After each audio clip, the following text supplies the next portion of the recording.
근대화론을 보시면 서구의 경제 발전의 성과를 즉 낙관하고 있죠. 서구를 그대로 따라하면 된다라고 생각했었잖아요.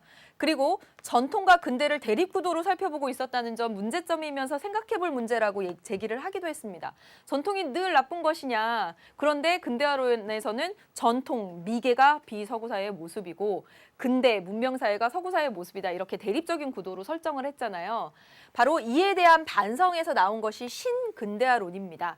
여러분 암기하지 않으셔도 됩니다. 암기하지 않으셔도 되고 그냥 좀 이 근대화론에 대한 반성에서 나타났다. 근대화 이론의 한계를 극복하기 위해서 나타났다. 봐주시면 될 것 같습니다. 그래서 서구의 근대화 적용 과정에서 한계를 인정한다. 분명히 근대화 과정에서 나타나는 그런 문제점들, 빈부격차의 문제, 환경오염의 문제라든가 그런 문제들, 노동 문제 이런 것들을 인정하는 이론이 신근대화론이다.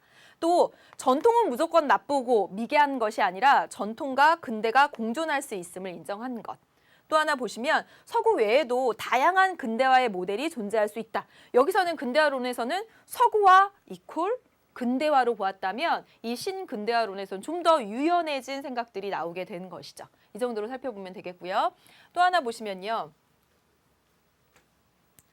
수렴 이론입니다. 수렴 이론. 수렴 이론은 뭐냐면 앞서 발견한 사회의 발전 경로를 뒤따르는 사회들이 모방해 가면서 결과적으로 각 사회의 발전 양상이 대체로 유사해진다라는 것인데요. 자, 보시면요. 공산권 나라가 있고요. 공산주의 나라들이 있고 자유주의 진영이 있습니다. 각각 다른 경로로 발전을 해왔죠. 맞습니까? 각각 다른 사회 발전을 지향해 왔어요. 그런데 결과적으로 놓고 보니까 이 공산주의 국가에서도 산업화 그리고 민주화 이런 것들을 겪게 되면서 여러분 거기 보세요. 그 중국 같은 그런 중국 사회 그런 데 보게 되면 이 중국도 공산주의 국가지만 산업화, 도시화 이런 것들을 경험하게 되면서 결과적으로 어떻게 됐냐면 전체주의 이런 것들이 많이 약화되게 되었습니다.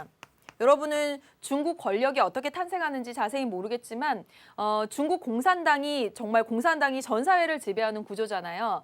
그런 구조 하에서도 이제는 선거라는 것들이 조금씩 가미되기 시작해요. 진짜로 실제로 그런 모습들을 보여주고 있습니다. 그래서 이 전체주의라든가 전제, 정치 이런 것들이 많이 약화되어 가는 모습들을 보이고 있죠. 그래서 자유주의를 이렇게 닮아갑니다. 동시에 어떠냐면 자유주의도 역시 산업화하는 과정에서 나타나는 각종 문제들, 빈부격차의 문제라든가 실업의 문제라든가 이런 것들에 직면하게 되니까 국가가 개입해서 복지 이런 것들을 강조하게 되죠. 복지. 국가의 개입 이런 것들을 강조하게 되면서 전체적으로 공산주의와 자유주의가 다른 사회 발전 경로를 나타내고 있었지만 나중에 가서는 결과적으로 조금 좀 다르긴 하지만 이렇게 엇비슷하게 수렴해가는 모습들을 보이더라. 이게 바로 수렴 이론입니다.